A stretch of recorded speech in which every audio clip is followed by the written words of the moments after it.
Mutton biryani वाले की सफलता। एक बार एक गांव में रफीक नाम का एक आदमी अपने पिताजी के साथ रहता था। वह अधिक पढ़ा लिखा नहीं था, बस गांव में ही मजदूरी कर कर अपना और अपने पिता का पेट पालता था। एक दिन जब वह घर वापस लौटा तो उसके पिता ने कहा, अरे रफीक, क्यों सारा दिन इधर उधर घूमता रहता है, कुछ काम क्यों नहीं करता? नहीं पिताजी, मैं तो सेठ जी के यहाँ मजदूरी करने गया था। ये देखो, बदले में चावल और कुछ मटन मिला है। अरे मजदूरी ही करनी है तो शहर में अपने मामू के पास चला जा, वहाँ पैसे भी अधिक मिलेंगे। हाँ पिताजी, चला जाऊंगा, लेकिन पहले आपको मटन बिरयानी बनाकर खिलाता हूँ। और दोनों खुश होकर मटन बिरयानी खाने लगते हैं। अरे बेटा, तूने तो बहुत स्वादिष्ट बिरयानी बनाई है। शुक्रिया पिताजी। और अगले दिन सुबह रफीक अपने पिता की बात मान शहर अपने मामू के पास चला जाता है। अरे रफीक, तुम कब आए और तुम्हारे पिताजी कैसे हैं? भाई, जब से मेरी बहन और तुम्हारी माँ हमें छोड़कर गई है, तुम लोगों ने तो आना जाना ही छोड़ दिया है। कहो, कैसे आना हुआ? वो मामू, मैं काम की तलाश में आया था। हाँ हाँ ठीक है, हो जाएगा काम का इंतजाम। पहले हाथ पांव धो लो और खाना खा लो। अरे इस पोटली में क्या है? क्या लाए हो गांव से हमारे लिए? कुछ नहीं मामू, थोड़ी सी बिरयानी है। अरे तो सोच क्या रहे हो, लाओ निकालो, मिलकर खाते हैं। और दोनों मिलकर बिरयानी खाने लगे। अरे रफीक, तुम तो बहुत अच्छी बिरयानी बनाते हो। जी शुक्रिया मामू। अरे तुम एक काम क्यों नहीं करते? काम ढूंढना छोड़ो और बिरयानी का एक ठेला लगा लो, मैं तुम्हारे लिए सब इंतजाम कर दूंगा। और रफीक के मामू ने शहर के चौराहे पर उसके लिए बिरयानी का एक ठेला लगवा दिया। जो भी वहां से गुजरता, बिरयानी की खुशबू उसे वहां खींच लाती। और कुछ ही दिनों में रफीक का मटन बिरयानी का काम चल पड़ा और उसके ग्राहक दिन पर दिन बढ़ने लगे। अरे भाई रफीक, तुम तो बहुत ही स्वादिष्ट मटन बिरयानी बनाते हो, मजा आ जाता है खाकर। हाँ भाई हाँ, ऐसी बिरयानी तो पूरे शहर में कोई नहीं बनाता। जी शुक्रिया। और देखते ही देखते रफीक ने खुद की एक दुकान खरीद ली और शहर में एक घर भी बना लिया। इसीलिए कहते हैं, मेहनत ही सफलता की कुंजी है। आलू के चिप्स बनाती थी। राजू रोज सुबह आलू के चिप्स लेकर स्कूटर पर जाते थे। फिर वो शहर जाकर दुकानों पर चिप्स के पैकेट बेचते थे और जो भी चिप्स के पैकेट बिकते उन्हीं के पैसे लेते थे और बाकी जो चिप्स के पैकेट बचते थे उन्हें कूड़ेदान में फेंक देते थे। बाजार जाने के लिए उन्हें एक पुलिस चेक पोस्ट से गुजरना पड़ता था। उस चेक पोस्ट का कांस्टेबल भगवान दास बहुत लालची था। वह अवैध व्यापारियों से रिश्वत लेकर उन्हें छोड़ देता था। यदि कोई खाने की चीज ले जाता तो उन्हें डरा धमकाकर उससे ले लेता था और बैठकर खाता रहता था। लेकिन वह चेक पोस्ट के चीफ कुलविंदर को इस बारे में पता नहीं चलने देता था। राजू हर रोज की तरह आलू के चिप्स पैकेट लेकर चेक पोस्ट पर जाता है। आज भी ओवरलोड है, चल फाइन निकाल।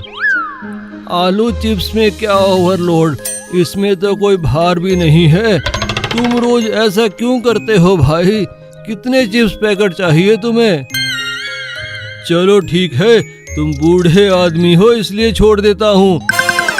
इतना बोलने के बाद भी वह 4-5 आलू चिप्स के पैकेट उड़ा लेता है। राजू और सावित्री का एक बेटा था पिंटू।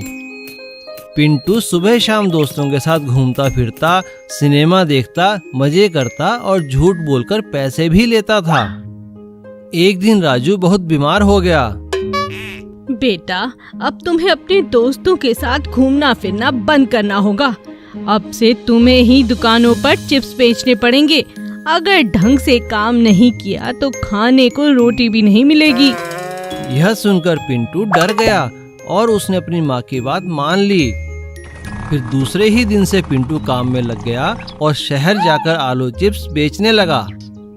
लगता है बचे हुए चिप्स के पैकेट के पैसे नहीं मिलते, पर माँ तो पूरा हिसाब मांगती है।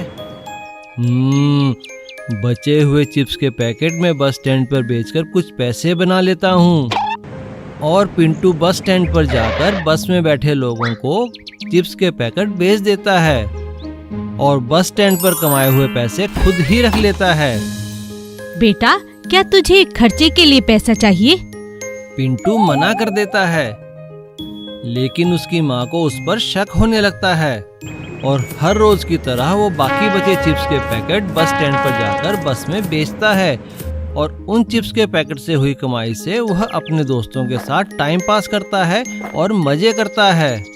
कुछ तो गड़बड़ है। ये पैसे कहाँ से आते हैं इसके पास? अपने दोस्तों के साथ बैठा रहता है जब देखो। इस तरह 15 दिन बीत गए और पिंटू और उसके दोस्त चिप्स के पैकेट इकट्ठे करने लगे ताकि वह उन्हें एक साथ बेचकर काफी पैसे इकट्ठे कमा सकें। अरे बाप रे, इतने पैकेट इकट्ठे हो गए, अब इन्हें बेचना चाहिए। अरे टेंशन मत ले पिंटू, सुबह ही गांव से निकलकर सब बेच आएंगे। अगले दिन पिंटू और उसका दोस्त चिप्स के पैकेट लेकर उसी चेक पोस्ट से निकले।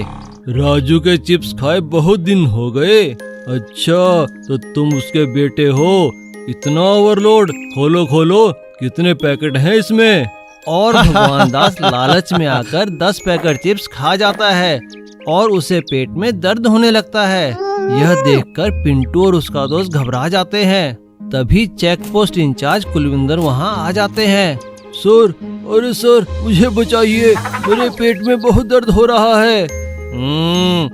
तेरे खिलाफ तो पहले ही बहुत शिकायतें हैं भगवान दास, तुझे सस्पेंड करना पड़ेगा और इन दोनों को भी फूड पॉइजनिंग के केस में अंदर करना पड़ेगा।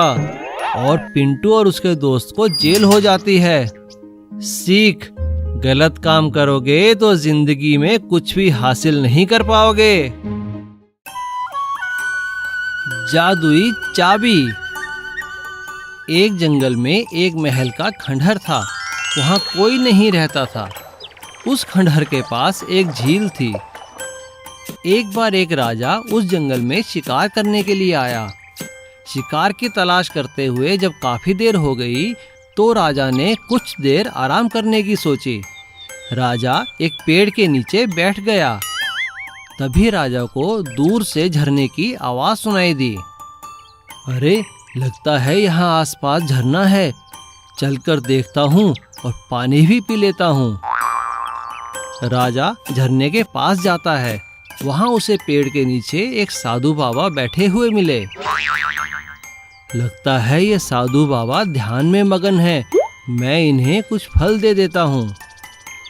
राजा बाबा के सामने फल रख देता है, साथ ही झरने पर पानी भी पी लेता है और पत्तों का एक डूना बनाकर साधु बाबा के लिए भी पानी ले आता है।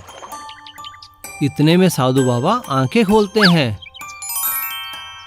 राजन, तुम यहाँ किस कारण से आए हो? मैंने तो तुम्हें पहले यहाँ कभी नहीं देखा। बाबा, मैं शिकार के लिए आया था।